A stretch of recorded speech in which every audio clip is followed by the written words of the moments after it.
శంకర్ జైలుకి వెళ్ళాల్సి వస్తే వెళ్ళని, కానీ బతికే ఉంటాడు కదా. ఇలా వదిలేస్తే వాడు ఏమైపోతాడని బాధగా ఉంది. ఒకవేళ వాడికి ఏదన్నా అయితే పోయేది వాడి ప్రాణం మాత్రమే కాదు, నాది కూడా. మేమిద్దరమైనా ప్రాణం ఒకటే. నా ప్రాణం పోకుండా బతకాలని స్వార్థంతో ఇదంతా చేశాను. నేను చేసిన పనికి మీరు బాధపడి ఉంటే నన్ను క్షమించండి. ముందు కాఫీ తాగండి, చల్లారిపోతుంది. అయ్యా.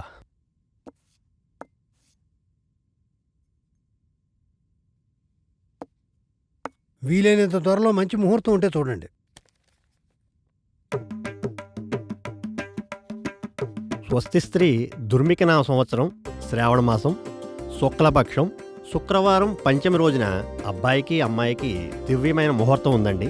సరే, అదే ముహూర్తం ఖాయం చేయండి. సరేనండి, దాన్ని బట్టి పత్రిక రాస్తాను.